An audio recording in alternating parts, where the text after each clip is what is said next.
difference between mentoring and coaching mainly is that with mentoring, we will be giving advice from our personal experience and expertise to the mentee, whereas with the coaching, we are really inviting the coachee to tap into their own wisdom, their own options. So we're much more in a position of asking questions, Mm-hmm. and really with that forward-facing element where therapy will also look a fair amount into people's past experiences and where they are today. With coaching, we're really focusing on that forward facing. Where do they want to be? What is the gap? What is it going to take to get there? So that's a little bit the difference. And yeah, for me, I thought it would be great to like add coaching to my skill set, to the things that I do. Because I did some coaching 7 years ago when I was in corporate. It was very like focused on career development. But within that, I enjoyed the more personal development aspects. But for a long time, I guess I resisted it because I thought, who am I to, help people? I also have a lot of things that I'm working through that I'm still wanting to work through. Mm-hmm. And also I felt like everyone is a coach these days. So I was Mm-hmm. like, oh, I don't know. But anyway, a few months ago, a friend of mine recommended this course that I'm on now. And I was like, you know what? It just feels like the right time. And I am curious Mm-hmm. about it. And this course is very friendly towards neurodivergent people. And I love that because I myself identify as neurodivergent. So I was like, okay, let's see this as a sign, jump in. Mm-hmm. And I've been loving it so far. It is very different to mentoring for sure. You have a Mm-hmm. very different um, relationship and posture within that relationship. And yeah, it's beautiful. It's transformational. I love it. Mm, mm. What was it that changed in your mindset that said, have you resolved more of those things that you felt were needed work, or have you kind of accepted that it's never over? Like, where are you with that?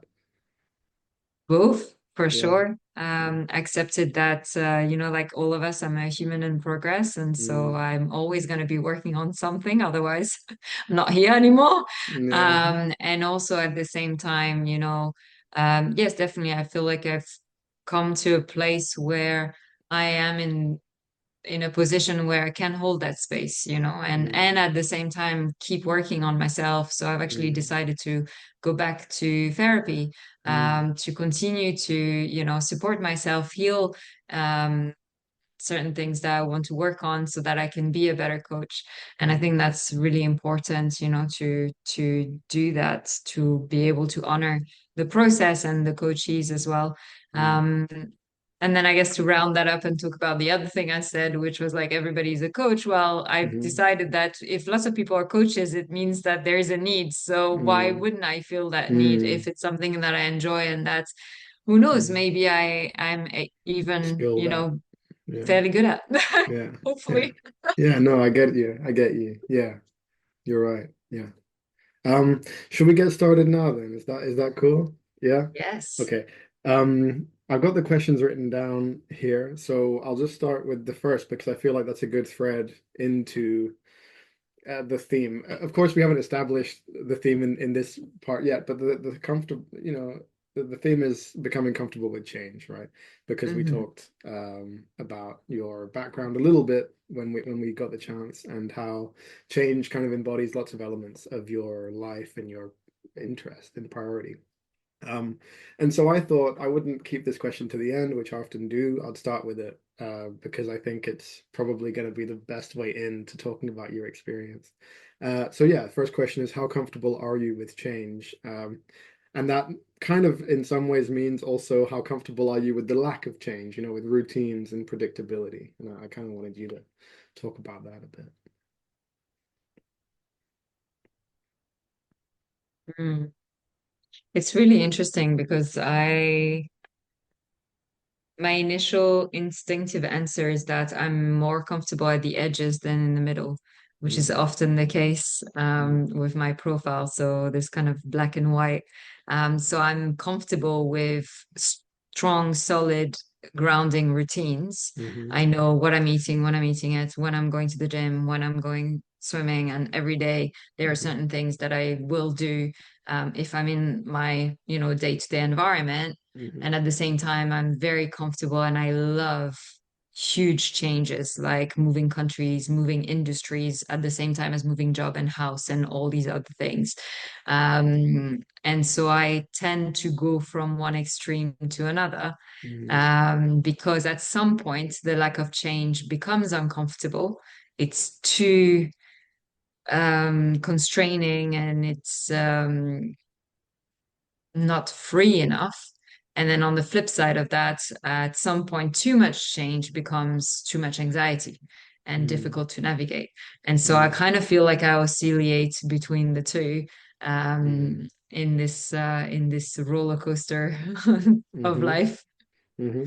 You said sort of too much and not enough. Is that kind of the tension that you experience most of the time, kind of leaning towards one, towards the other, but without much middle ground? Is that kind of what you're saying? I'm creating a middle ground now, Okay. a lot of trial and error, Yeah. and also I'm accepting that at times life will dictate the amount of change as well. And so yeah, In what different way? chapters. What does that mean? Well, it can be an opportunity that's presented to you to say, like, hey, would you like this new job in a completely different place, in a completely different industry? And then, Hmm. of course, that's a huge change. And then Hmm. it's like embracing that and accepting that, yeah, now it's going to be a big chapter of maybe 3, 6 months of Hmm. massive change. Hmm. And then equally, like at times when I am a bit more settled, it's accepting and embracing that, yeah, right now is a chapter of creating a bit of roots and routine in the environment Hmm. that I'm in while knowing that there will be more change coming. Because if I Hmm. had to pick one over the other, like if right now you said to me, Solène, it's one or the other, I would say I'm more comfortable with change. Hmm. Change is my comfort. If Hmm. there is no change, I I don't feel free. I don't feel me. Hmm. Can you talk more maybe about the kind of history that you've had to find your identity as change being such a central part? Yes, for sure. So I was born and raised in France. I was born in Paris, and when I was 2.5, my parents moved to Normandy, to a small town there. And so there was a lot of, I suppose, stability in the next 15 years where I lived in one place. I, of course, Mm. changed schools and things like that, but mainly, based in, um, maybe you heard that notification, so I'll just redo this bit. That's okay, no. Um, but mainly based in one place. And then the challenge that I was having is that I felt like I didn't belong where I Mm. was. I felt, and I said several times, that I'm an alien, I've been adopted, I don't belong here in this family, in this town, nothing makes sense. And so I Mm. had this really deep desire to explore further, um, to find my place. Like I just that time I just felt there must be a place where I can belong. Maybe I'm just in the wrong location. Mhm. And Mhm. so I went to study in Bordeaux in the south of France. As part of my studies, I lived in Norway for a year. I interned in the US for 4.5 months. Then I Mm. moved to the UK as soon as I graduated from university. I lived there for 4.5 years. The last 6 months I was actually living in the UK but working in Germany. Then I moved to Mhm. China for 2 years. Then I moved to Australia for 3.5 years. Then back to the UK for 2.5 years. And now I'm based in Dubai in the UAE. So Mm. you can see a lot of change, a lot of Mm. movements, just physically, geographically, Mhm. driven, I think, very much so by that desire to belong, to find some kind of Mm. physical location where I belonged, Mm. and discovering that it might not be that simple. Mm. And also similarly, in terms of my professional life, I have worked in so many different fields, from journalism to the environmental sector, to the travel industry, to diversity and inclusion, to innovation. Now I'm an entrepreneur. I work for myself as a consultant, coach, and creative. So Mhm. I have changed, and countless times I've received this feedback from the outside world through various people as to you need to find your one thing. You need to focus. You need to, Mm. pick something, pick a Stop place, settle changing. Yeah, down. yeah. But that doesn't speak to me at all. I'm like, Mm. Mm. stop trying to cut my wings. I'm a bird. I can't Yeah. stop flying. Mm. Mm. You said that a lot of it comes down to kind of trying to find belonging through location, but that it's more complicated than that. What did you mean? I was hoping you'd pick up on that. Um, Belonging is a very, very interesting word and concept to me, and is very much Mm. tied to the sense of home. Where is home? What is home? Who is home? Mm. I think home is a beautiful word. Mm. Especially, I've never really felt that we had the equivalent in French. We say Mm. at yours, like at your Mm. Chez place, soi. kind of, Yeah. chez soi. And then Mm. we have house, which is maison. Yeah. But this But neither concept has of the home, same. Yeah. yeah, the concept of home is just different. It's Mm. much more spiritual and philosophical. And Mm. so I was very curious about that. Like, is there a place? Is there a location that I can call my home? Is there a location where I can belong, where I can feel like I can be myself and I will be accepted for who I am, rather than feeling like I need to change myself to fit in, to be accepted. Mm. And it took me a long time to understand that that's what I was doing, in part by moving to all these different places. And therefore, to realize that home can be a physical location. A lot of people, if you ask them the question, where is your home? They will Mm. describe a city, a country, a specific house, a specific neighborhood. And it can be, I think, very grounding and very helpful to have that. Now, Mm. when you don't have that, you can also find home in other things. You can find home in, it can be like belongings, objects. There are some Mm. objects that travel with me to every single place that I've lived in, and they occupy a place in my space. And Mm. that helps me to create that sense of home. Home can be found in people. So the people you surround yourself with, who make you feel like you can be yourself, who create with you this safe space, of true authenticity and vulnerability.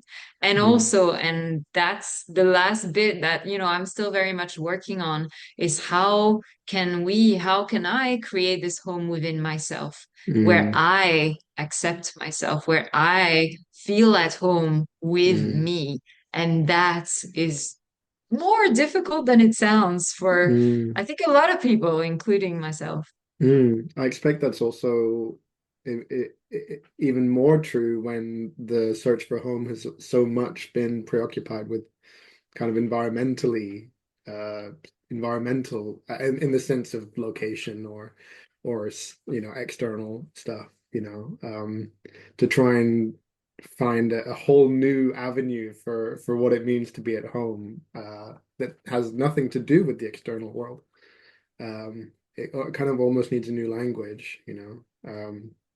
It reminds me a lot of parts work, that concept of like internal family system, that you're at home in your own internal family and you are the kind of central I don't know, per figure or parent role in that family. That meaning of home there is very powerful. Um, did you struggle with the location element of this search? Like that every time you came to somewhere new, it didn't quite feel like home, kind of thing, or is that part of what motivated the kind of frenetic almost move? 2, 3 years. I mean, I had a similar thing. I never until 5 years ago, I never spent more than 9 months in any one place. Because I was either going on holiday. I lived in France for many years too, and my home was in one place, in a pure sense of the house and where you live, kind of thing. Um, but I was always going to see my dad who lived abroad, so I was always moving somewhere else within 9 months, and that very quickly stopped when I finished traveling, and I found my kind of future career, I guess, with therapy and that kind of training. and then entered my new family, and it's just still a struggle. My sense of being comfortable with not changing enough is still a struggle, not traveling, not moving enough. But I'm curious for you, like, was the location, was there a frustration every time that you found this new place? Was it even kind of conscious in a real way? That sense of, is this home? Is this home? Is this home? You know? Until I moved to Australia, so for the first few years, it was none of that was conscious. Right. What I'm telling you now, it didn't cross my mind. I Yeah. just thought I love traveling, I love moving, Yeah. and I'm getting these opportunities to do it, or I'm creating these opportunities to do it. And this is the life that I was always meant to have. Yeah. And I remember calling myself a modern nomad because I definitely would have struggled to be a traditional nomad in the Yeah. desert time. My survival skills are not the best. But you know, in the modern I get day you. Yeah. sense of like we have all these abilities, resources to be able to Mm. live this life beyond borders. And for me at the time, and still a big part of it today, it, this movement has come from a sense of joy and Yeah. curiosity and Yeah. freedom. So there's so much positive Yeah. in that. And it's only fairly recently that I've looked back and thought, hang on a minute. Was Mm. I running away from something? Was I looking for something? Was Yeah. I simply enjoying the process? And I think it's all of it, All you of know? it. Yeah. Yes, I was looking for a sense of belonging, and I think I still am, whilst I also build it internally, like we've Mm-hmm. said. Mm. Um, and at the same time, I was running towards something, towards that sense of pure enjoyment from the Mm. change and the diversity of the Yeah. experiences of the people that I've met, of the things that I've done in my life. You know, I Mm. look back, I have absolutely zero regrets, and I don't feel like it came from a place of lack for the most part Mm. um, of the journey. Yeah. Yeah. I think it might be my bias. I'm curious what you meant by like that feeling of being an alien when you were in normal G. What was that for you? Uh, If you I don't mind, of course. Yeah, of course, of Yeah. course. I started it just makes me giggle because I saw myself in my own mind as a green creature for a Yeah, second. yeah. Little Um, Martian and that cartoon, was yeah. yes, and that was funny. Um, I started using that word when I lived in China because as a residence permit, they give you an alien card. It actually says alien on Mm, it. And when I mm. got that, I was like, oh yeah, that's how I felt my whole life. Finally, I Fits. have a paper to prove it. Yeah. But yeah, it's way before that. So I grew up in a small town in Normandy, like I said. And at school, I was heavily bullied Yeah. for a couple of things. One was my physical appearance. So um, they gave me this nickname of Solène the Whale because I was the heaviest girl in class. And there was a whole song with it. And yeah, it still haunts me to this day for sure. Mm, And the other thing was, I now know that I have ADHD. At the time, didn't know. And yeah. so some of the behaviors that came with that, in terms of like not really knowing when to speak and what means to speak in turn and Hmm. oversharing and keeping secrets and all these very complicated things that when you have a brain that works super fast and you just want to say it, you just want to say it, you're not going to raise your Mm, hand to say and so that's, you know, got me in the bad books of a number of peers, and mm, also in some cases teachers. So that sense of like I am in the wrong place because I cannot seem to be, to feel, and to do, behave like mm, I'm expected to. And hmm. it feels like a huge effort. And I remember very clearly 10 years old or thereabouts, making the conscious decision I am not accepted and acceptable for who I am. Hmm. Therefore, I am going to do everything in my power to be who I need to be. To And adapt. from that moment on, I observed popular kids. I tried to analyze behaviors and I tried to mold myself into someone who would be accepted, acceptable. I started to have a few more friends. I then had a boyfriend. So it worked. And because it worked, I Mm. became eventually, 20 years later, completely confused and lost as to who am I? Am I this mask, that mask, this version of myself, that version of myself? Mm. And moving from country to country also allowed me to keep up in a way with this charade of experimentation. Who am Mm. I going to be now? What am I going to Mm. try out? Right. Until Mm. eventually all unraveled because that authentic core was nowhere to be found. I couldn't touch it. Mm. I couldn't describe it. And I'm still working on it now, like opening, peeling all the layers and trying to think, okay, who am I without Mm. the constant change of masks? Like what's Mm. underneath all these different versions? Mm.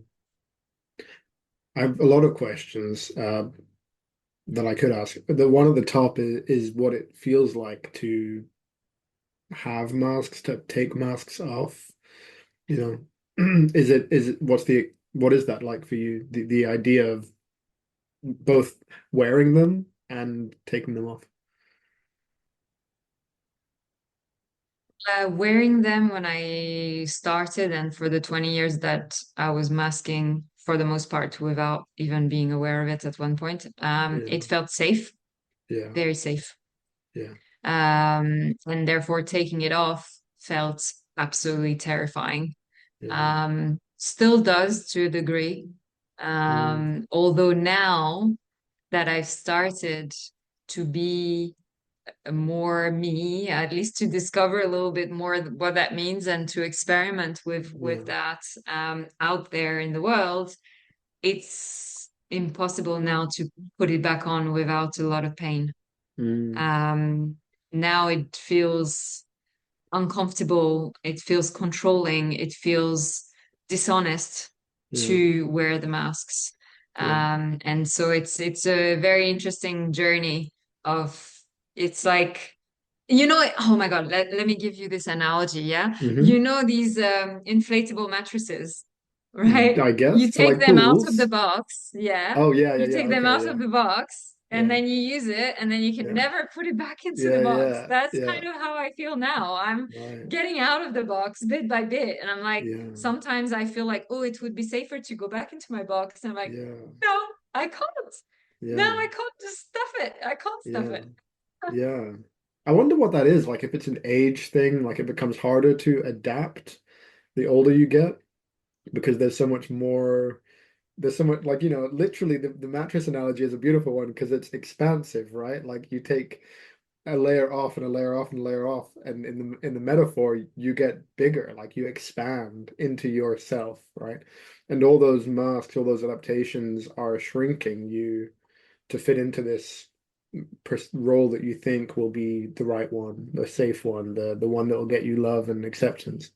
Um, and And at the same time, there's like this sense of the question I wanted to ask actually was if you're suggesting that it's like permanent, that once you unmask, or it's not even masking in the sense of maybe autism is in like masking on and off when you're in certain situations, but for you it almost feels more deep than that. It's like taking a layer off, like like a shell, right? Like it's like shedding a layer of like exoskeleton, like a snake or something like that, and that feels permanent. Like once you're out of that first layer, that cocoon, you can't go back into the cocoon.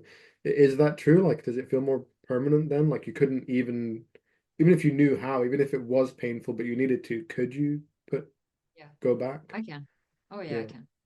yeah, Yeah. It hurts. It yeah, truly is painful. yeah, But yes, I've had instances where I have had to mask. and I now it's very conscious. I know I'm putting the mask on. I know Yeah, I'm putting the big smile and I'm like right. Solène of like corporate Solène. I'm putting the suit on, the makeup, the Mm, mask, the heels. I know exactly what I'm doing. I yeah, don't like it. It doesn't feel right yeah, now, but I can do it. Yes. And yes, I'm Mm. using masking in the sense of both camouflaging and masking, which is used in the linguistics of neurodivergence, Yeah, came from indeed the movement and particularly around autism.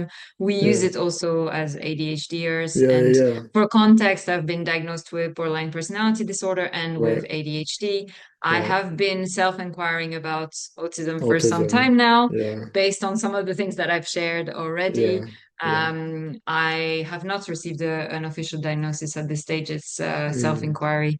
mm. But yes, that's why these words I'm specifically using. Are fitting. It's not an Yeah. accident. Yeah, yeah, yeah. Yeah, that mask is more of that kind of performance sense then. You can put it on. It's painful because it brings all those experiences and feelings back, but it's possible. Because I find that struggle that for myself, I find it a struggle. I don't know when I'm masking and when I'm not in a true sense, right? And so I don't know if I can or can't. Everything I do feels very kind of flow intuitive now after everything I've gone through. So it kind of feels less intentional, like the whole masking, unmasking thing for me personally feels a lot less controllable than maybe what you're suggesting with like this idea of if you go into a corporate environment, if that's the best example here, you could put the face on so that you can meet the standards of whatever you're expected, have that safety that maybe you don't want to have in the creative world or in the coaching world, right? That you don't need to have maybe in those environments. I suppose we've started answering the second question, so I'll put it in here. Um, because you're right. The first question it involves kind of gray areas, like how comfortable are you with it, how comfortable are you with not. You're kind of saying a bit of both, depending, and also it's been a journey. The second one we've kind of addressed elements of it, but it's what is the cost of change for you in general? Um, what is the cost been?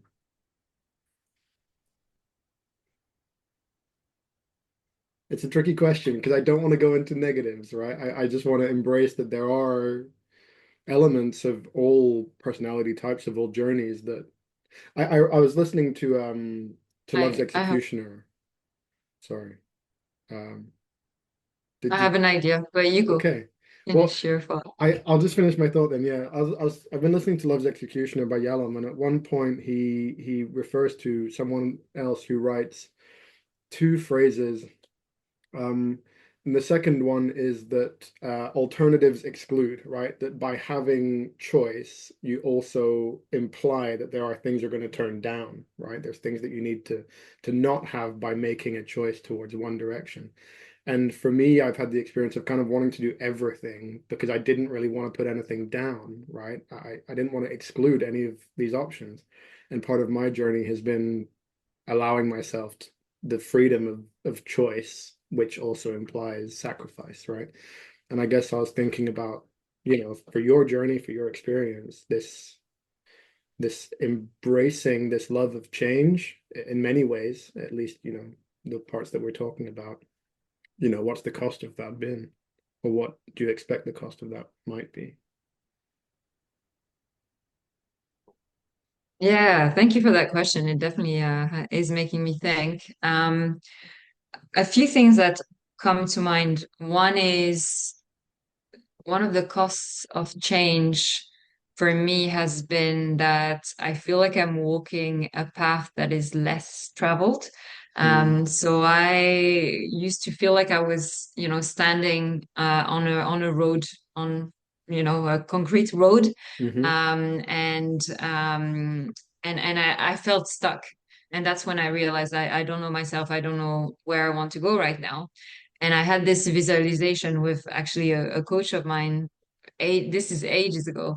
mm, And I saw to the left this field with like these very tall weeds and grass and everything. mm, And I could sense that desire to go there, even though there mm, is no path. I don't know. I cannot see anyone ahead of me. I cannot see where it's going, where it's taking me. mm, But I can feel that that's where I want to go. I can feel a pull. I can feel a deep rooted necessity and desire to go in that direction rather than to just keep following down the road that is right there in front of me, that has tons of other people walking alongside it, that Mm. feels, pretty straightforward. Mhm. And therefore, I think that's one of the costs of change is the fear, the anxiety, the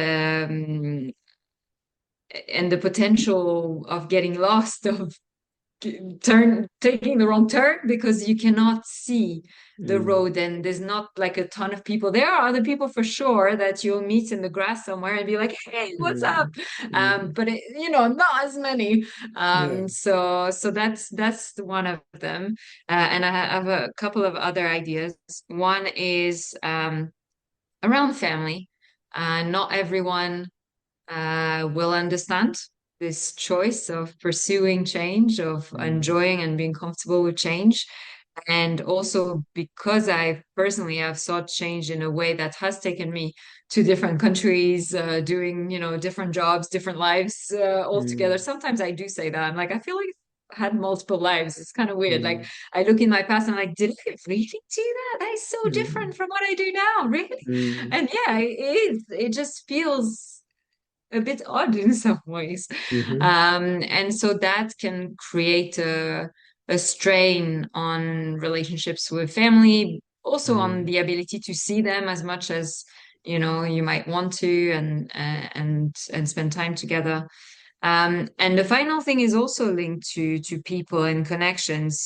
There's a always two sides to a coin, and that constant change can be an amazing opportunity to like meet tons of new people, discover Mm. different cultures, different work environments, different this and that, and get all these experiences.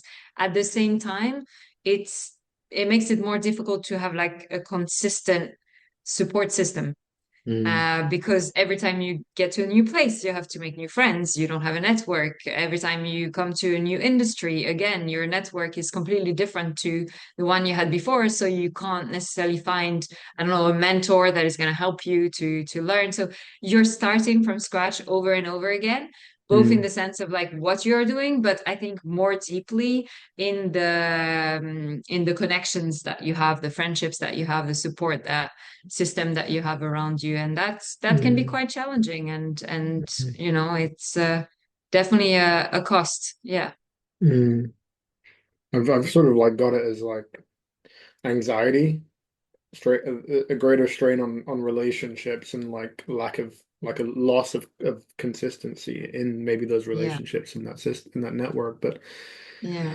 it kind of seems in a sense that when you said family, I sort of slashed and wrote belonging again. Like in some ways that change, part of it was about belonging, but at the same time, a part of it is about losing belonging repeatedly, because you spend long enough maybe to create the seeds of belonging, the roots, the beginning of those roots of what it means to belong, and then it changes again.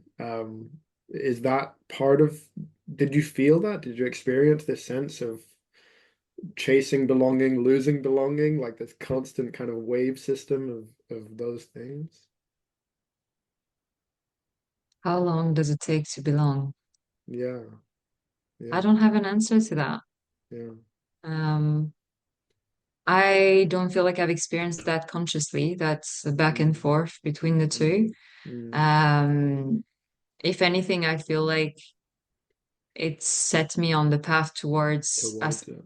asking myself, how do I create belonging Yeah, rather than where or how do I find belonging? yeah, yeah. Um, Because it's a good point that you're saying, like, it the almost like the longer that you go on that journey, and I'm not saying it's as simple as finding belonging. I know that that's like maybe a core theme of this, as a response to bullying and to your sense of difference from your peers and from your groups that you were in when you grew up.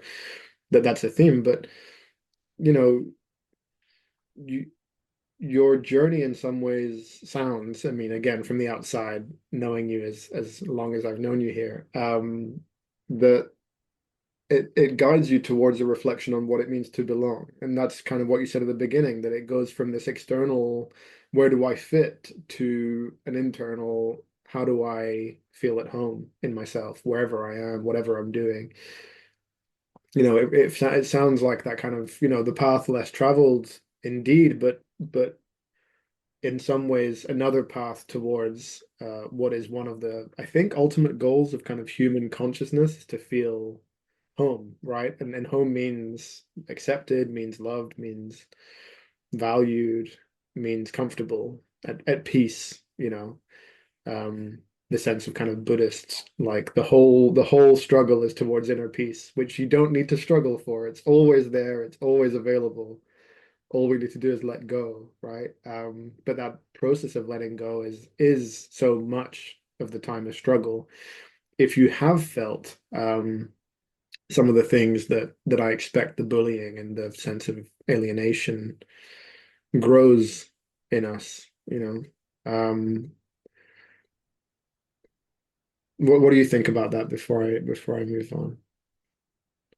I think it's beautiful, and I completely agree and resonate with that. Yeah, yeah. It's true. Just before I move on, the sense of anxiety in taking the weedy, untraveled road. What is that anxiety? Ah, fear of the unknown. What will Mm, happen if I get lost? What will happen um, if it doesn't lead anywhere? What will happen if I'm completely alone? yeah, What if I'm wrong yeah. about even trying? Is it even worth trying? It Um, it sounds like is it's there from like another way? yeah. It sounds almost like it's like echoing off the doubts that are kind of around you. Yeah. You know, it doesn't feel to me at least like the anxiety is born from a sense of wrongness, like this is the wrong path, but from like an echo away from the what ifs that the doubts, that you felt, I'm sure, but also that were kind of echoed at you by others, I expect, along the way, especially those who wanted to keep you safe, right? Who wanted to keep themselves safe and you safe from the threat of the unknown. It also Yeah. brings back that concept of like failure, There's a sense in the background of this of failure being a threat. But I don't know what it is. What is the failure that could come from this? Because it doesn't seem like you had a direction in mind. You didn't want to achieve something or get somewhere. So what would failure mean? What would it mean to you at that point? I mean, I know we're looking back here, but Uh, Failure for me would have been I need to go back to where I grew up because I have mm, no money, no job, no mm, opportunities, nothing. And so mm, I end up in the town yeah, where I grew up, back where you in started. my parents' house, back where I started Yeah, at insert later age, yeah, anywhere above 17 because I left at 17. That right, would have yeah, been failure. yeah. And that's so deep in some ways. It echoes so much deeper elements of like the failure wouldn't have been to have explored. It would have been to realize that there was something about us that was just not enough, that you would end up necessarily coming back. That's a horrifying thought. Yeah, that's I mean, I'm not saying that's wrong, that going home and finding peace and comfort in your childhood home is wrong. But the idea that it comes because of failure is painful, tremendously painful. Yeah. I guess this is a good time to move forward. The third question is flipping the question, of course. It's what are the benefits? And I feel like you'll be able to speak richly about the benefits of change. Yeah, it's like, how long do you have? How long is a piece of string? Well, let's start somewhere. Let's see if I can organize this in my head somehow. It's Mm, probably going to go in all directions. mm, Benefits of mm. change, Yeah, growth, yeah, learning, growing, expansion. I very much have this image of the comfort zone, stretch zone, and concern or risk zone. And Hmm. I personally love living in the stretch zone. I feel like there's always opportunities to expand that. Every time I am in the stretch zone, my comfort zone, I feel it expand. Say Mm. before the first time I moved abroad, of course I was terrified. It felt like such a big deal. And then you do it twice and three times and four times. And then of course Mm. there's still some like nervousness. Every country is different, bunch of admin stuff. It's complex. Hmm. But you know fundamentally that you can do it because you've done it before. Mm. And that's Mm. the difference. And so I love living at the edge of that, you know, stretch zone to be like, let's keep pushing it, let's keep growing the comfort zone. Um, so there's a lot of learning in that, a lot of growth, a lot of speed as well. Like there's that sense of movement and of being very active and choice and freedom. Like, okay, I'm choosing to change, I want to explore like this and that, and just keep evolving. And that's really fundamental, like to me, even okay in the sense of the place, as well as in the sense of like as a human being, I'm always thinking, you know, how can Mm. I grow as a person? How can I um challenge myself in some way to become, you know, a better, I suppose, version of me, Mm. whether that's, you know, more accepting, more grounded, more knowledgeable, more patient. There's so many different ways that, you know, I'm exploring that change on a personal level as well.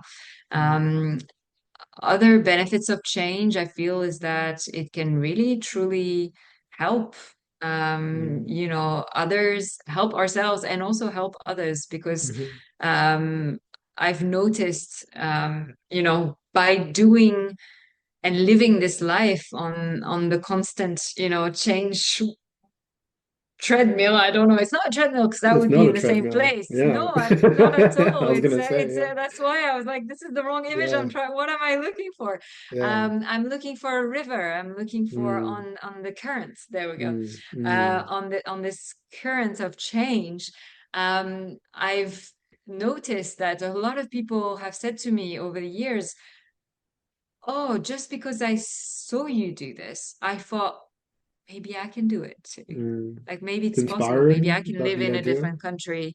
Maybe I can change jobs. Maybe I Mm. can end a relationship that doesn't satisfy me because Mm. you're doing it and you seem like a human like me. Because Mm. I guess I'm doing it in a very, I suppose, I don't know, humble, down to earth, like, hey, I'm Mhm. just living my life and this is kind of what I'm doing. It's a bit out of the ordinary, but I'm not. And Mm. I think that, you know, can inspire other people to explore what it means for them to embrace change, to stretch themselves. So it has that quality as well of potentially being able to like inspire or spark an Mm. idea, that you can live life on the edge, you can live life in a different way. You don't have to necessarily comply with the script.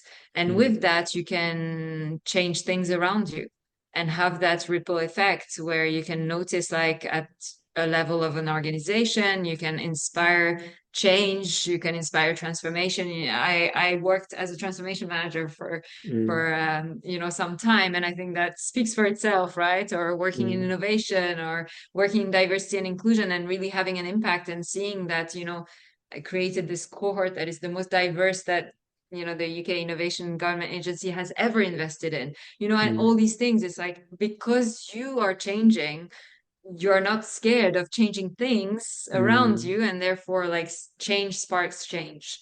Mm. Um, so that's another benefit. Um, yeah, I'm sure there's more.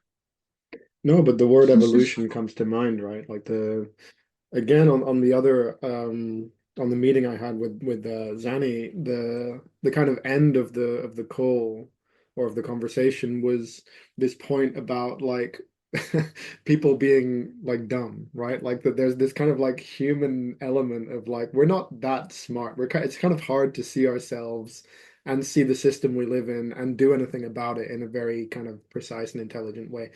And I think my there's parts of me that very much struggle against that, like the general kind of stupidity of mankind, you know. But there's also this point for me that it's generational. Like we are in a flow of life, right? And that in a human for the human story at least, it seems to be an evolution towards greater and greater intelligence, right? Like towards storing and understanding more and more information. You know, you and obviously you start with like the reptile brain, you end up with the mammal brain, the human brain, and then with books and writing and the internet and ever expanding networks of information. And it kind of what you're saying, and that's to me, that's what kind of like consciousness evolution, right? And it kind of seems like when you're talking about change, kind of sparking change, it's got that kind of vibe of like mutation, you know, in a positive sense, you know, sparking adaptation, positive adaptation.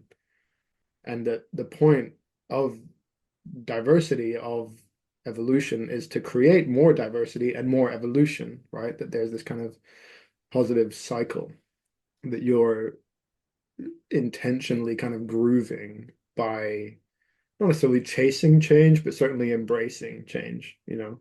Yeah. Um, I guess that at the beginning, maybe it started with chasing change because of that feeling of stuckness and wrongness, but then it kind of more and more as you mature, as you get comfortable in yourself and in the world through those experiences, it becomes more and more about, you know, embracing difference, embracing not necessarily the lack of fear, but certainly courage over fear, you know.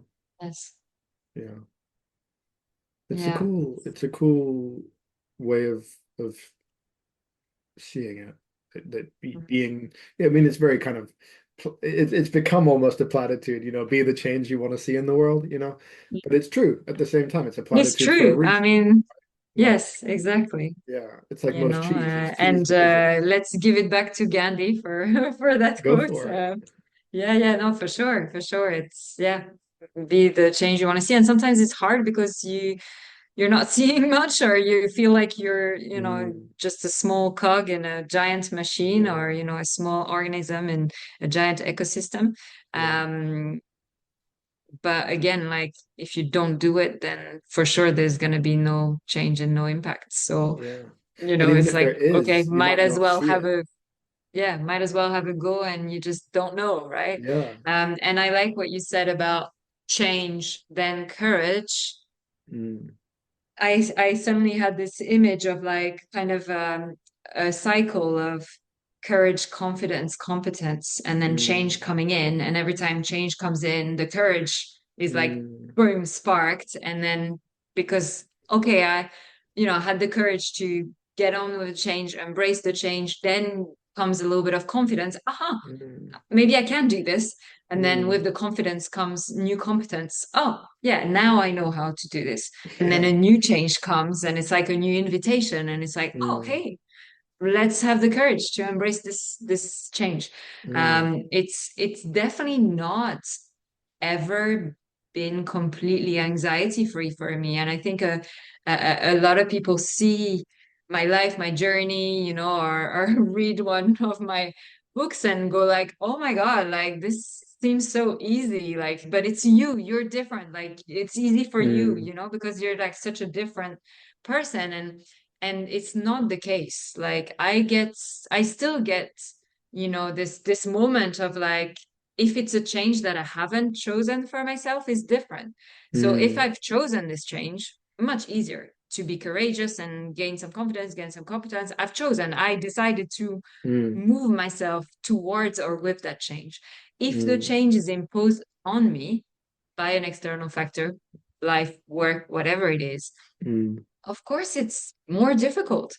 There's a lot of emotions that can come with that. They can be anxiety, like I said. They can also be a sense of grief for losing a previous situation and having mm, to cope and adjust to this change. mm, And the way I see it in those moments, again, it's like that sense of invitation. I am being invited to mm, this change. And then it's up to me to decide how I show up. Do I show up mm, with courage? Do I show up? And everything is valid. There's no right or wrong. There is a time for also the anxiety and also the grief to express themselves. And that's mm, absolutely totally understandable. I Mm, can give you a very practical example. When during COVID, I was working in the travel industry. I worked in travel for 7.5 years. mm, Loved the industry, did so many different jobs across so many different countries, traveled extensively through that. mm, Now, COVID happened. The job, first of all, lost its meaning, and then I lost my job. mm, And that moment, that's a change that I did not decide.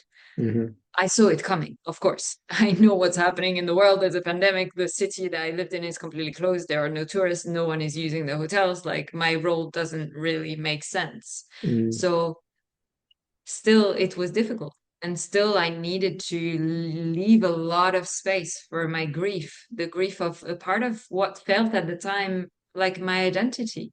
I'm mm, someone who works in travel. I'm someone who loves traveling. I'm someone who lives and breathes that sense of living across borders and not belonging anywhere. And all of a sudden, mm, all these borders are going up. I don't have a job. There is no more traveling. mm, Who am I in this completely new context? And that's an invitation to change that was very, very hard to open and very, very hard to come to the mm. party to with any positive spirit, right? And yet it was transformational because I managed to realize so many different things in terms of what it meant to even like consider borders. Mm, Borders can be very physical. Yes, they can be the borders physically between countries. They can mm, also be stigma mm, around mental health. They can mm, be stereotypes around diversity of ideas, of identity. And so reframing all of these different concepts and realizing that what I was passionate about had mm, so many ways to express itself. mm. Um, and so it was a positive change. And now I do something completely different again. Where did you Um, go from that point? How did you resolve that problem? I went down low, very deep. I can tell you that. Within 6 weeks, I had packed all my bags and moved from Melbourne to London in December of 2020. We were 16 people on a 300 passenger flight Mm, with mask and face shield the whole mm, entire 26-hour journey and all of our belongings fitting in 6 bags. It was an extremely traumatic time. I moved in with my in-laws mm, who are absolutely lovely, amazing people. sure. It was just difficult to, in your kind of early 30s after all this incredible life across all these continents and countries and Mm, experiences, to really realize that, your industry doesn't exist. You can't, there's no jobs going. Like you're mm, at your in-laws family, you have nothing. You have no job, no home, no nothing. mm, You have 6 bags. um and um and yeah, so I went downhill very, very fast. I mean, I was already pretty facing pretty difficult times with my mental health, but that was the moment that I discovered that rock bottom has a basement, and mm, I found myself there. And I didn't want to be in this world anymore, because what for? Like to do what? To be what? Mm. mm, And that was the big turning point. That's when I got my BPD, borderline personality disorder diagnosis, right. and started to get therapy with dialectic behavioral therapy, which absolutely transformed my life. Mm, Started also looking after my body in a very different way and exploring a lot of the questions we've been asking ourselves in a whole different way.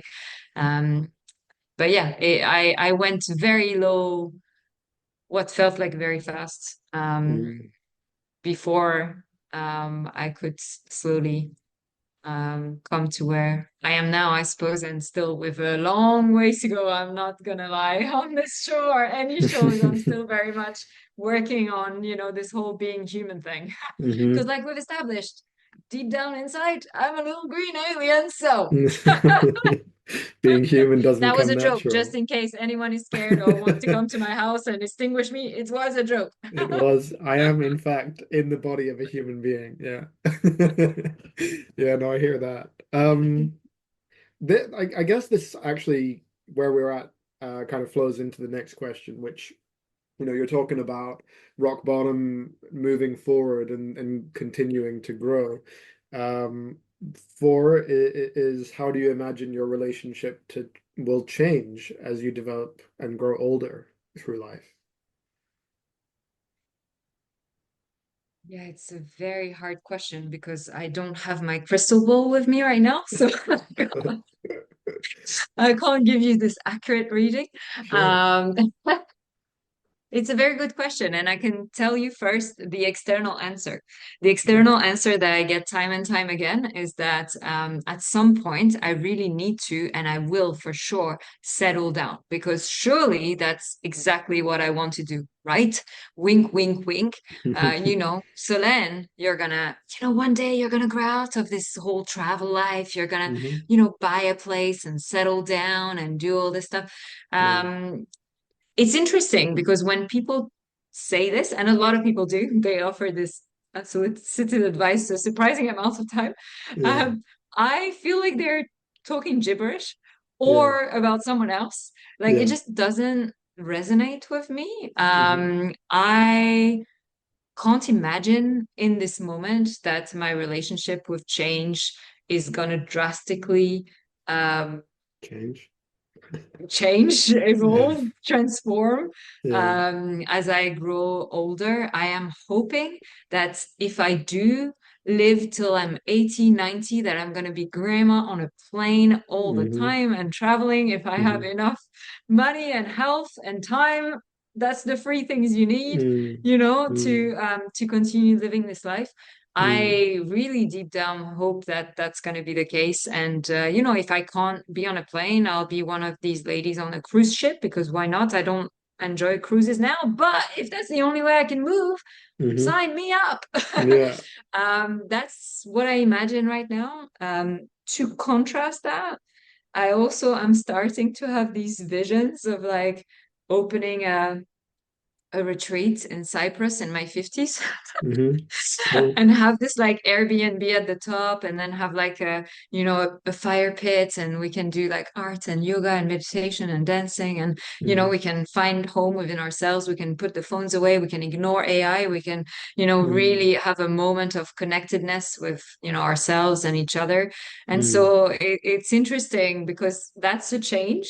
Mm. Uh, and at the same time, that's something that's very settled. Mm. But then if you really go into it, it's like, no, but I want to have that Airbnb thing so that, for like 6 months or 9 months, it can just be Airbnb. And then when I feel like it for like 2, 3 months, I can do all the activities things and then I can go again somewhere else. Mm. So even within that, that feels very settled and peaceful and less change. There is an element of like, nah, this is just like one part of like the whole I get thing. you. So I Even think within that, change sorry, is always going to be, yeah, change part is of your, always going to be part of my life. The yeah, question for me, honestly, is more about health. world. Okay. How much does my health Yeah. enable me to keep moving with the change and or need to slow down the change at times, maybe accelerate the change at times. And that's Mm. the physical and mental health elements that partially are in my control and partially aren't. Mm. I get you. Yeah, because health, I mean, that's partially why I asked about age, because like you said, right, there's a kind of connection between age, or rather youth, and freedom of movement or mobility. And because moving doesn't just imply physical motion, it also implies opportunity, right? You need to know that when you get somewhere, not that it's not anxiety free, but you need to know that there's a sense in you that you will cope with the unknown. You will cope with not having anything and finding opportunity. And typically, in history at least, that's associated to youth. That is the younger generations up to a point that are mobile because they are trying to find those opportunities or trying to find themselves. If it's a spiritual journey or a kind of financial journey, they're both typically embraced by a younger population. And as you get older, presumably, I'm not sure if it's because opportunities change or because health changes or because priorities change. you know, well, in the background of this, there's of course family and children and all this that we haven't really talked about yet, but may come up.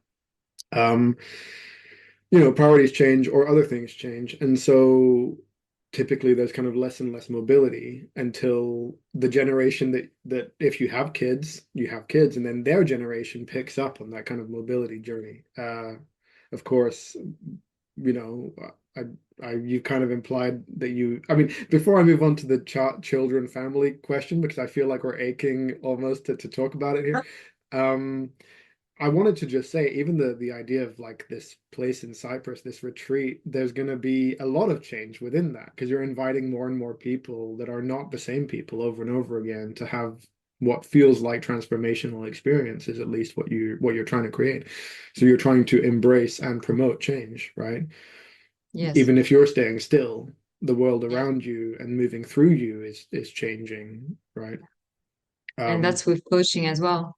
Yes, yeah. and I think you're touching on something really important because I focus mainly on the change being like moving from Mm, place to place, but there's so many different ways of changing. Like even say if I imagine I live in Dubai for the next 20 years, like yeah. I still would change or seek to change, for example, activities that I'm doing or people Mm, that I'm meeting or countries in the region that I'm traveling to, even if it's for a week, 2 weeks, or something like that, or mm, it just experiences in general, or restaurants I eat at, or there's always gonna be that curiosity, mm, and I cannot imagine that disappearing because it's one of my core values. And I recognize that that's not for everyone, that's not everyone, and that's absolutely okay as well. I think it's mm, very important, for anyone listening to this and thinking it sounds indeed alien, mm, to, be also very content and happy with the level of change that feels mm, enjoyable, exciting, and mm, meaningful to you and to your life. mm, The affinity with change that I have, I realize is perhaps on the kind of more extreme end mhm, of whatever, if this is a spectrum or not. mhm, And for me, it's been a journey to accept that and not to feel self-conscious mm, about and from all the external inputs, right? Are you not mm, going to settle down? Like what was just be a bit more chill, like you just need to relax or something like mm, that. All these external, you just need to choose one thing, just mm, focus, you're just so all over the place and so many things. And finally for me to come to a comfortable position of like, no, like actually this is me and this is my joy and this is how I can contribute to the world around me. And like you said, one big part of that is also by accompanying people who are seeking change mm, along that journey, and the consulting, the coaching, and even the creative projects that I work on, mhm, they all tie to change in some way, mm, to exploration, to experimentation. Um, yeah, it's really interesting. mm. It is. I I don't know if this is a good time. I mean, it kind of feels out of context, but and it kind of links to a previous question or to the two previous questions of cost and benefits, you know, because I feel like Mm, that point of people say whatever they say because either they feel that their way is the right way or because they feel like they need to live up to a standard that is socially imposed, right? And children, families is a part of that structure. You know, you grow, you exist. I mean, a lot of people believe you exist to have babies, right? Not necessarily as a woman, as a man, or as a woman. I think that's often seen as a truth of humanity or of animal life, maybe, or of life generally.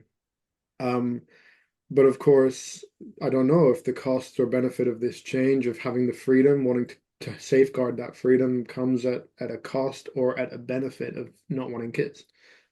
Did you have an opinion or a feeling? I mean, that you want to share? I don't.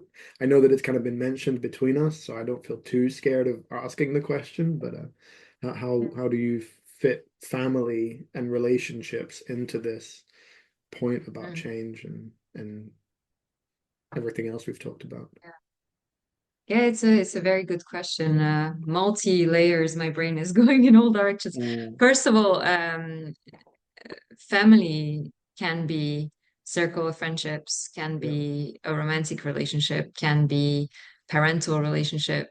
Family, in the sense that we seem to be using it more and more, is having children, which I think is limiting the concept and the Hmm. beauty of what Hmm. family, um, Can mean. biological and or chosen, can mean. Mm, And that's really important to me, because when people say, "Oh, don't you want to have a family?" I tell them I already have one. mm, And no, I don't have children, and I actually don't want and cannot have children at this point in time anyway. And mm, I'm very happy and content with that. mm. It's not for me, and that's again absolutely okay. Yeah. Um, and so, yeah, there's multiple layers to that. Does that make my lifestyle easier? 100%, no doubt. Having said that, some people travel, some people live on boats with children.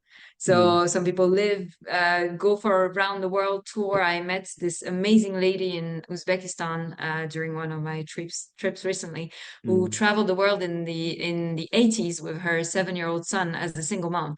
And mm, this is before Google Maps and before all the apps that we have now. I mean, can you mhm, imagine, mm, the level of courage and wow, I was just in awe of what she did there. Going against the I suppose what is seen as the usual, the format, the mm, societal expectations. mm, You're going against the grain. You're doing something unexpected, something different. mm, And so of course people have things to say, because like you say, it's also triggering in them, what am I not doing that I would like to do if I didn't follow what I think that I'm meant to be following? mhm, Like, and all mhm, of these different, and also, oh, I'm scared. Like, what if something goes wrong with your project and it's so mhm, different and it's scary, right? mm, So it's of course going to trigger quite a strong response, and the choice not to have children does that too. mm, Um, so it's an interesting one. It makes it easier, yes, to have this lifestyle.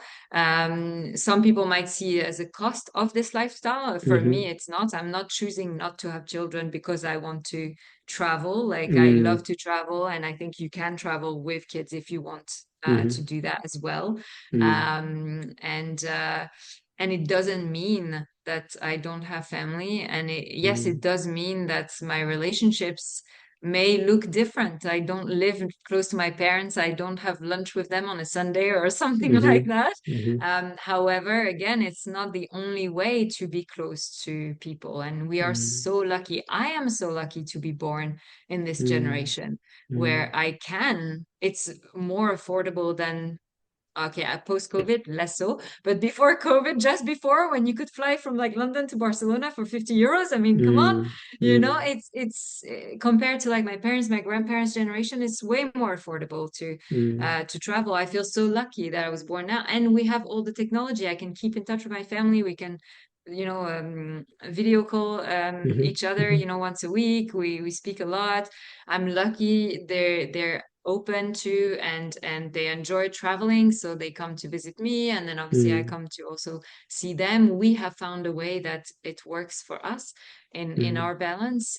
Now of course things change, my parents are getting older, I'm older than I look. That's what people tell me. I don't know. Um, and uh, and yeah, that might change. My answer might change. You might talk to me in 3, 4 years, and I'll be like, okay, yeah, mm, I'm going, back to Europe to be at least closer.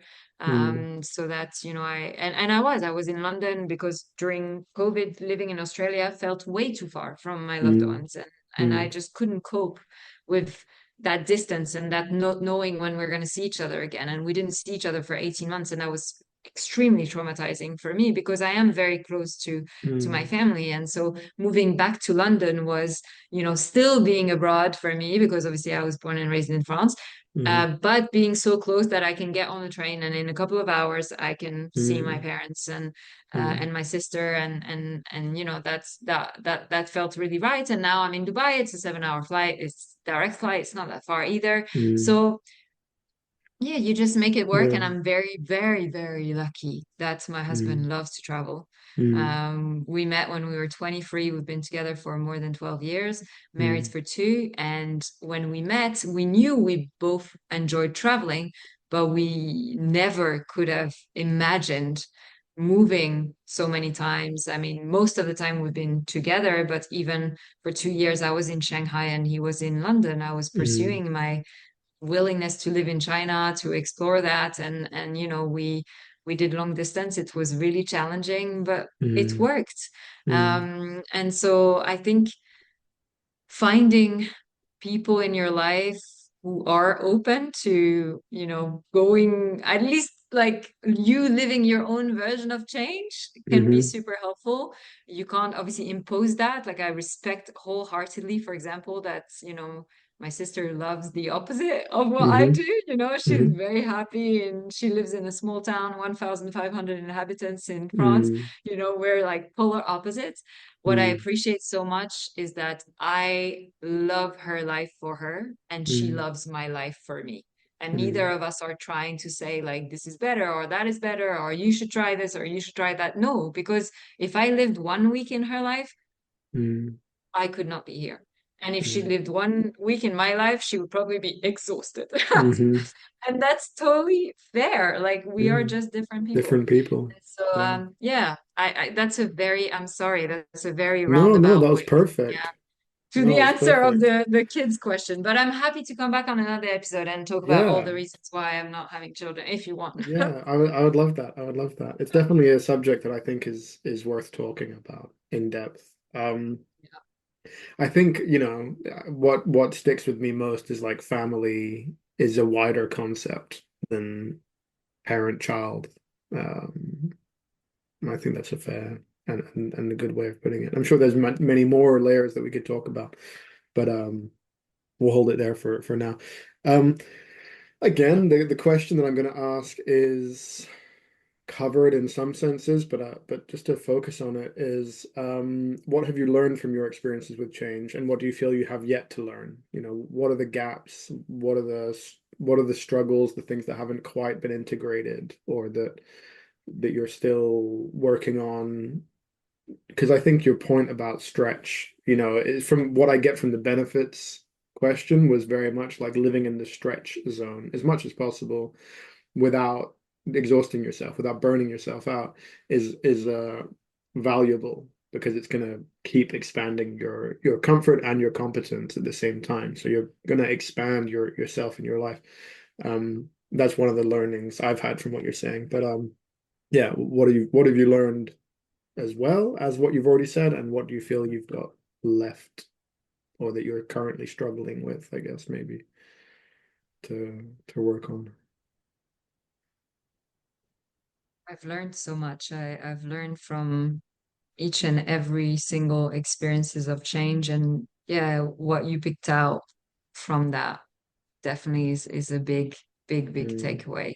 mm, Um, I've also learned that there are different types of change. Like change can be, you go to a restaurant and you order a different dish to what you mm. usually order, which that is actually more difficult for me than than moving countries. So Mm, change can be at different scales. I've definitely learned that. yeah. I've learned that on the whole, I do enjoy change, and that when I have gone with the change and embraced it, I have been more joyful and grown more and faster than when I've resisted change. Hmm. Hmm. Um, I think two things that I still I'm working on and want to work on. One you touched upon, which is how do I make sure that I'm not overstretching myself to the point of burning myself out Hmm. because of like so embracing so much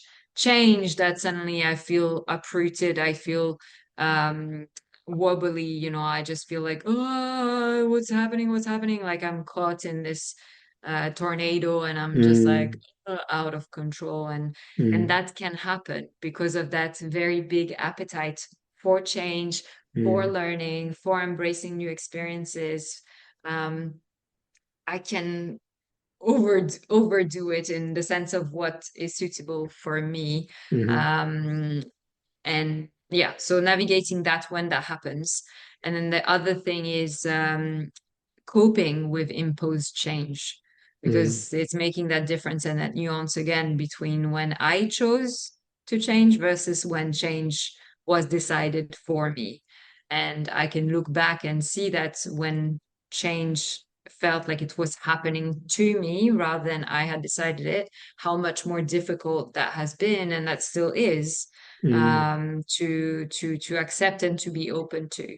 So, for example, let's say, I don't know, I'm working on a project and suddenly someone says, I think we're going to do this before that. My first instinct reaction is, hell no. Mm. Fuck off. Yeah, like I'm Yeah. already working on this. It's in the plan. Because I'm also someone who's very organized, which comes Hmm. as a surprise to a lot of people. They're like, but you're very fluid and very, and I'm like, yeah, but I'm also like, really like, I like a plan. So Mm. if you're coming and you're like, it seems paradoxical, but it kind of works for me in Yeah. its odd way. Yeah. And so if you come and like change my plan, there's gonna be that initial moment that is like, hell no.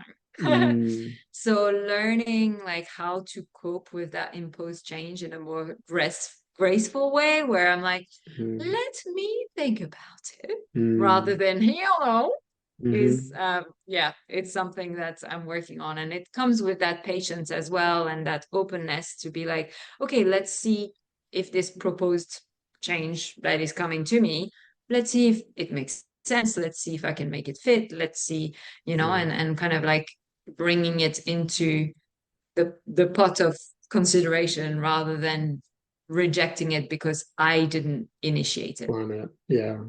It strikes me that the two kind of most traumatic experiences of your life that you've told about here are both imposed change, right? Like one is going Mm. to this village in Normandy, and the other is COVID, closing your job. Are those the only two major imposed changes that you've experienced in that way? Because both were particularly negative experiences for you, and I'm curious Yeah. if there's imposed change that wasn't uh, quite so painful or consequential, and how you responded to them.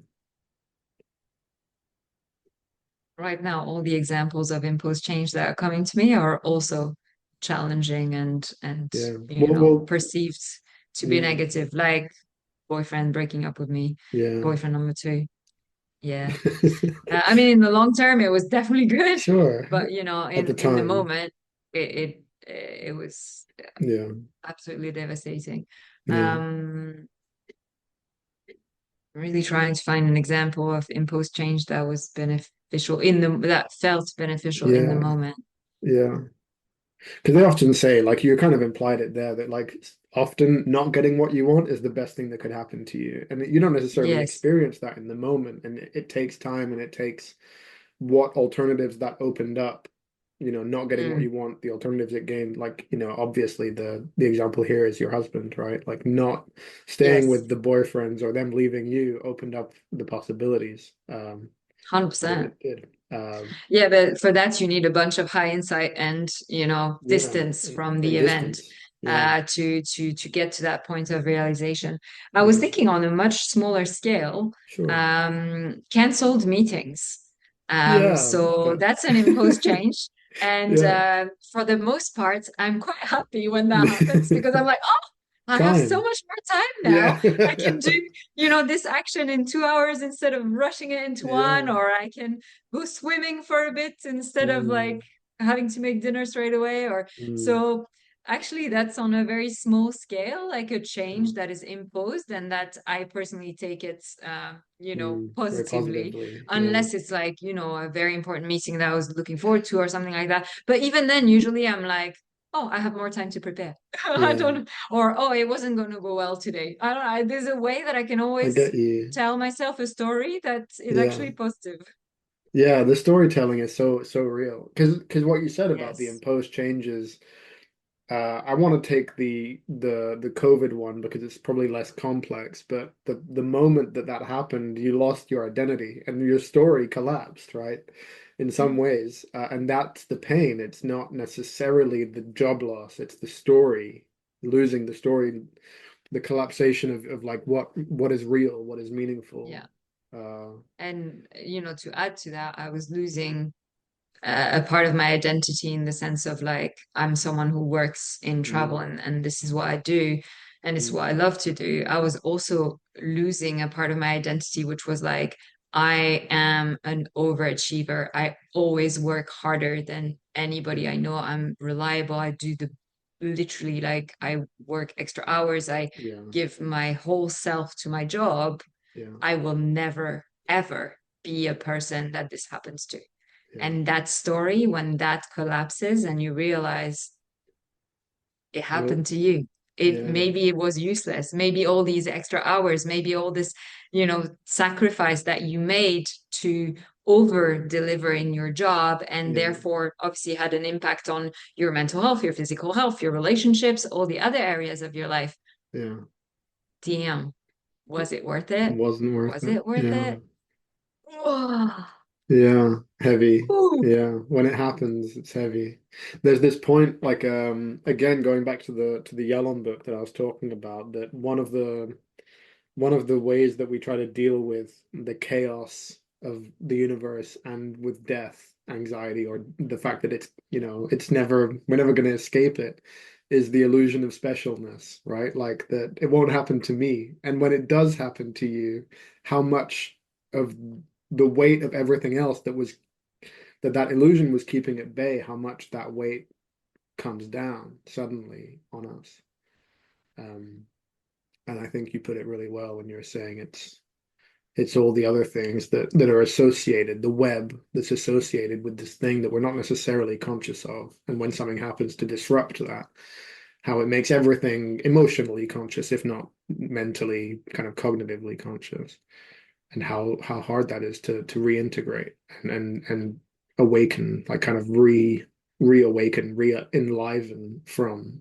Uh, but of course, as they often say, again, going back to platitudes, it's the most sort of painful, disruptive experiences that cause the most growth, right? That cause the most change if you allow it to happen, if you don't resist and resist and resist. Because it's the resistance that typically will make things worse, that will make it harder to grow, harder to evolve. Uh, so I think that's a really good point that you're raising.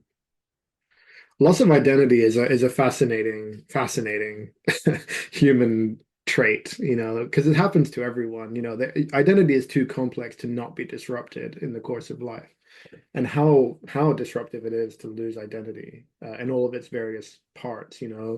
Um, I guess part of the conversation that I would have with you, if and when we had a conversation about childlessness or child freeness, whatever you want to call it, is there's a term in kind of reproductive psychotherapy, I guess, talking about this point about having or not having, being able to and not being able to, is the loss of the reproductive story, right? Like the reproductive story for many people, especially women, I guess, is I will get older, I will have a positive relationship, I will have a child, and I will, you know, they will be healthy and I will become a grandparent. And there's this whole reproductive story, and there's so many ways for that to be disrupted, right? Losing the husband so that you are now a single mother, not being able to have kids, that child dying at an earlier age than you, like dying before you. There's so many ways, and the reproductive story is one of the things that gets fucked in that process because there's no way of reclaiming it. And if you try to reclaim it by having more kids, you're just going to fuck things up further in some ways because then that child has to bear the weight of the first child that you lost. And there's so many ways for it to get disrupted and painful. And and it's such a central part of our identity because of the socially imposed and because of the biological kind of drive, but also because many people actually want kids. And if they do, then that's fine. But that point is a fascinating one that I would really look forward to going into. Um, I'll move on to the sixth and final question. And it's a bit of a cop out in the sense for my responsibility, but I really like having it. in there, so I'm going to keep it in there. And it's, what question would you like to be asked about change? You know, what is the thing that maybe isn't talked about enough, or hasn't been asked, that you kind of want to, you know, talk about? Or what is the question that you would like to ask and answer, ideally, for Ask us here? yourself. Mirror Yeah, effects. yeah. Um, Honestly speaking, I would have probably blanked here, but what you said just before Hmm. sparked a topic of interest for me, which is around change of identity. So Mm, I don't know exactly what the question is. Maybe it's like, mm, talk to me about change in the context of identity, something that hmm, broad, I don't know, but something mm, around that. mm. What do you think about that? You got me. Okay, I would say that it's like what we talked about before, you know, like there's this, I mean, I personally feel the kind of growth journey is my personal thing. Like a lot of my psyche is focused on kind of transcending, right? Like someone I know once said, uh used this phrase, encapsulating and transcending, that like a really good piece of fiction will encapsulate the themes of it. Like you think of Lord of the Rings, right?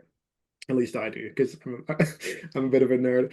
But you know, Lord of the Rings, it like encapsulates the fantasy element. You know, you have elves and orcs and hobbits and all this stuff. But it transcends the fantasy element, because it talks about history, it talks about mythology, it talks about good and evil, it talks about human, like the flawed nature of you know, human life in the global sense of, doesn't matter if it's hobbits or elves. I don't mean that. I mean the being, right? That there is this natural seed of flaw, of power hungriness, of a craving for domination, you know, the animal instincts. And at the same time, there's this light in that, you know. So for me, there's this whole journey of encapsulating and transcending, which I think identity and change in the context of identity is so much about, that I, and I think a lot of us, are constantly trying to integrate ourselves into a more cohesive and comfortable, clear space that we can understand ourselves. And at the same time, we want to transcend that. We want to grow out of it into the next phase, or into greater maturity, into greater peace, into something else, right? Something more or less or simpler or more exciting or more comfortable, whatever. But there's constantly this, I feel, this tension between integration and transcendence. Um, and I think the pain so much comes from resisting the change rather than from the change itself. I read a different book, and I'll finish my angle before I would like to hear your side. Is this point of, I loved it. It's a guy called David Zindel. He wrote some like sci-fi stuff, and he also wrote kind of like an autobiographical book, kind of. Um, and I can't remember the name of it, so I'll have to think about that and put it in the show notes or something. Um, but his point is that suffering is pain times resistance, like multiplied by resistance, right? Pain is a phenomenon of nature. It's unavoidable. But suffering is a human trait because we resist pain over everything else. Nothing else resists pain. It just experiences it and then dies, or experiences it and moves on. Humans resist and they hold it, and they suffer as a consequence. And exactly, you made like a circular motion with your finger, like that's it. It It becomes, ruminates. yeah, it ruminates, and it becomes internally problematic. It becomes cyclic. And so that's my fascination with change and identity as a thing. It would be that tension between integration and transcendence. Uh, and how, of course, we're constantly trying to do both at the same time. It's never stable, it's never static. At least in my experience, it's not. And I don't know anyone else who, when you get deeper under the layers of things, I don't know anyone for who it's a static thing. So yeah, thank you for asking me. What do you think? What comes to mind for you? Yeah, I love that. We're like very similar, using different words to like Yeah, explain a very similar concept. I often yeah, talk about finding and creating, which is yeah, really similar to what yeah, you're saying in terms of yeah, like finding yourself and creating yourself. yeah. And we exist in Simpler. different Yeah, simpler temporality, language. I like it. yeah. Yeah. Um, I'd say we simpler, exist in not as a criticism, by mm, the way, but I feel like simplicity is mastery, right? If you oh can simplify, it's a greater sense of mastery. I just wanted to clarify I wasn't calling it simple. On the contrary. oh, it's okay. I'm happy to be simple. Yeah, exactly, right? That's my point though. I'm happy to be simple. yeah, it's a good thing. Yeah. Sorry, keep talking. I apologize. Um, no, all good, all good. Yeah, I was reflecting on the fact that we exist in different times, Yeah. temporalities at the same time. Yeah. So we have a past self, a present self, and a future self. Yeah. And the present self is experiencing the past self and imagining the future self at the same time. Yeah. So we have several aspects of our identity Yeah. inside of us. And so there's this element of, finding who am I at any given moment. And at the Mm, same time, there is this desire to create who will I become in the mm, future. mm, And I think that's where the change of identity is so complex, also because a big part of our identity we cannot touch. It's like an mm, iceberg with mm, like 90% is under the water. There's a lot of mhm, subconscious elements at play. There's mm, intergenerational trauma and intergenerational wisdom that has been passed within mm, us and that we cannot touch consciously most of the time. mhm, And so mhm, I think that creates that sense of um, difficulty around identity and answering really the question, who am I? And I mm, love asking this question to a lot of people. And some people have no problem, it seems to me, to say, I know who I am. But I have a lot of troubles defining what that actually means. Who are you actually? mm, And then some people like me, even when they're asked, do you know who you are? Say, I have no clue. Have the opposite feeling. And that comes also with the borderline personality diagnosis, so with that unstable sense of identity. And it's something mm, I'm working on right now. That's why I'm so fascinated by, mm, what is at play. And it reminds me always of this philosophical imagery that, a lot of philosophers debated around, which is the image of the boat. And you have this mm, boat mm, and then something breaks and they replace a part and a part and a part and mhm, eventually they've replaced every single part of the boat. mm, Is this the same boat? mm, And that's how I feel as a human because of that embracing of change. mm, Sometimes I wonder, am I the same person that I was when I was 7, mm, 15, 25? mm. And or am I a completely different person, and or am I a different version of the same person? What is the commonality? Is there a core? And Mm, at the core, and that then echoes the Buddhist, and you did it beautifully before, so I will allow myself, even though mm.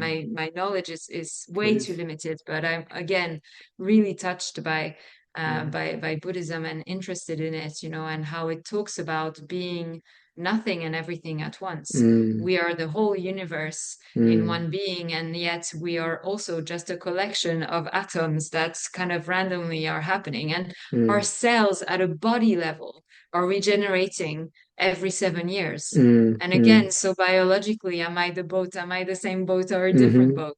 And maybe both. And maybe it mm, doesn't matter. Maybe it mm, doesn't matter because I am everything and I am nothing at the same time. And mm, all this is a cosmic joke. And we're mhm. all gonna wake up one day and be like, ha ha ha, got you. How was your human chapter? Yeah, yeah, yeah. Yeah. To wake up and laugh at it. Yeah. There's it's interesting you talk about the boat analogy because it kind of connected with this thing. I guess this is a good, I don't know if this is a good way to finish things, but um when I went through my own sort of psychotherapy journey, for lack of a better word, I had this tattoo idea. I wanted to tattoo my back for a long time, and it's basically kind of like a massive fuck off back tattoo, like a huge thing.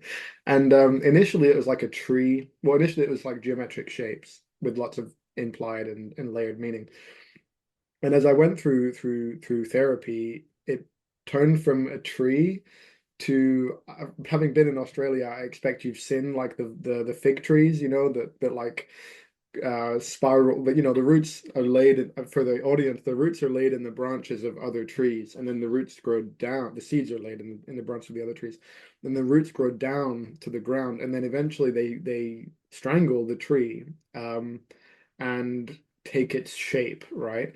I mean, the most beautiful ones, some of the most beautiful ones take this shape. They just wrap around the tree and replace it completely until the original tree dies and crumbles to nothing. And you're left with this incredibly beautiful weaving pattern of vines.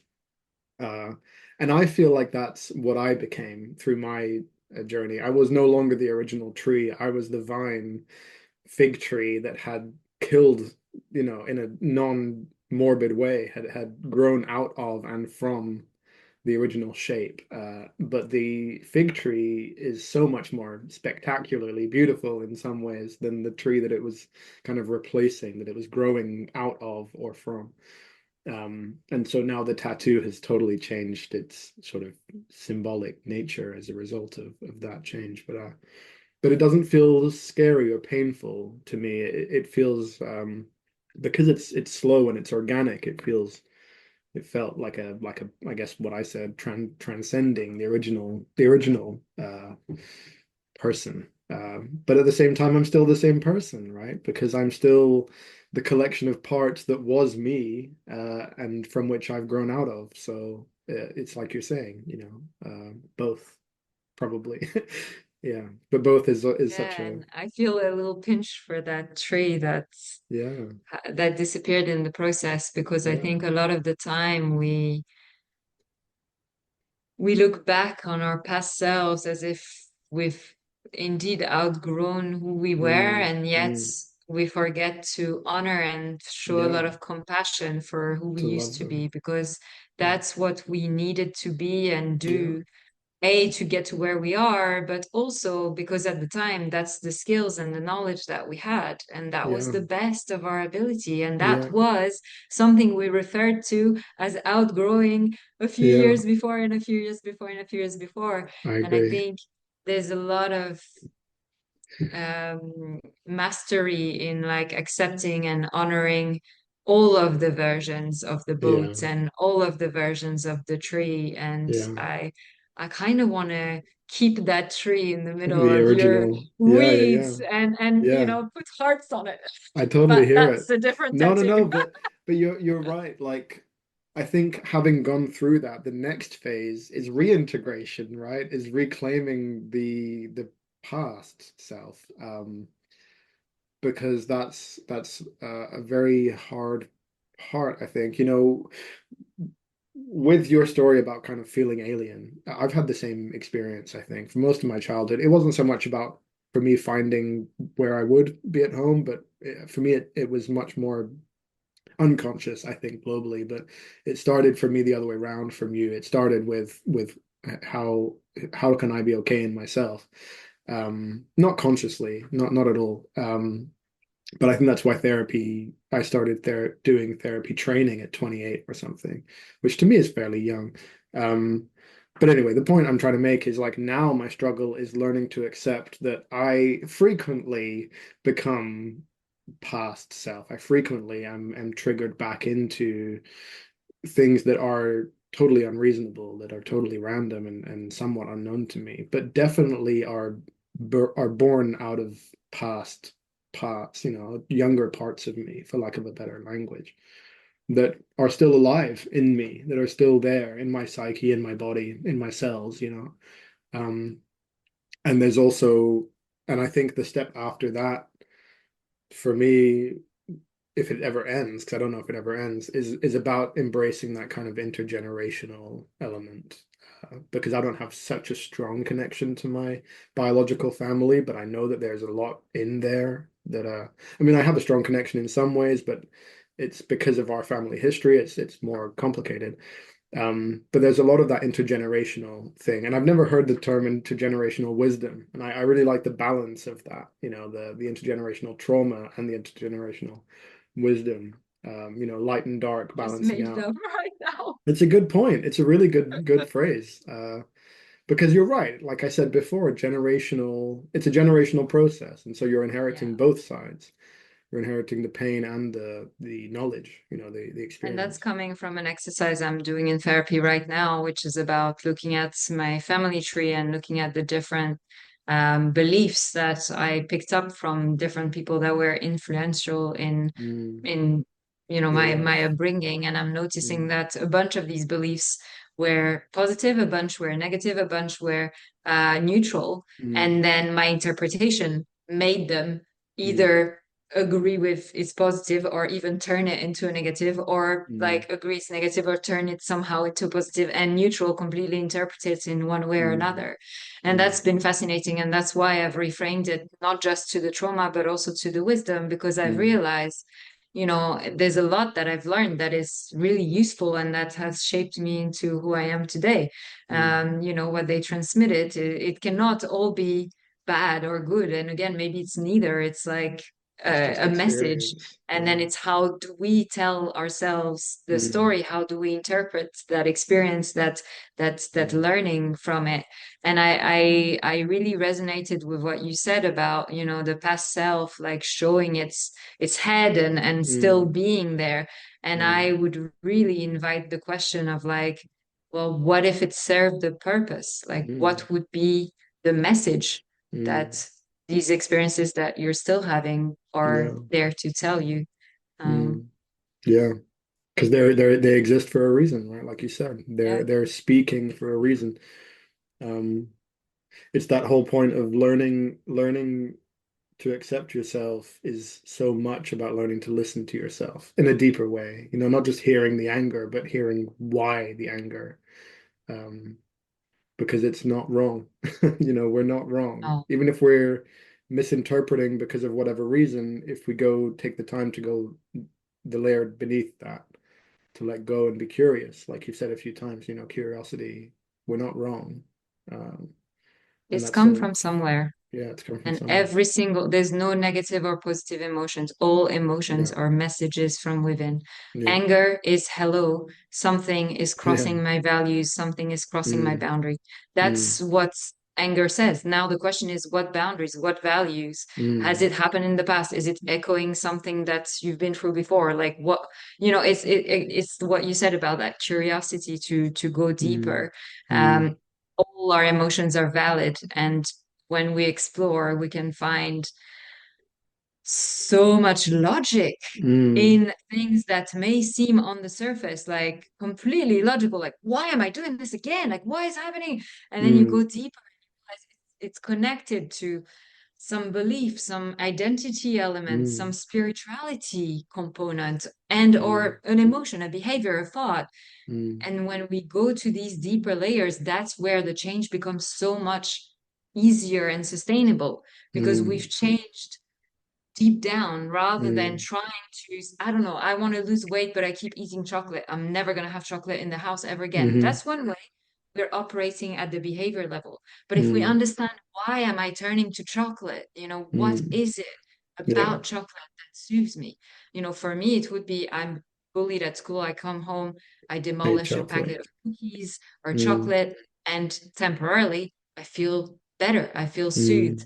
mm, And mm, so now, big emotion, big distress, chocolate, soothing. mm, Yeah. mm, And so mm, it's noticing. And then when I know that, it's so much easier to say, what else can I do than demolish the packet of chocolate to mhm, soothe myself? Because there is that pull. I'm noticing that pull. And so, mm, what options do I have? I can go mm, for a walk. I can go swimming. I can XYZ. I mm, don't know. mm. Lots of options. Yeah. Um, and You can and I go to the think part that's that's in really, pain. yeah. Yeah. I can cry. I can hit a pillow. I can, Yeah.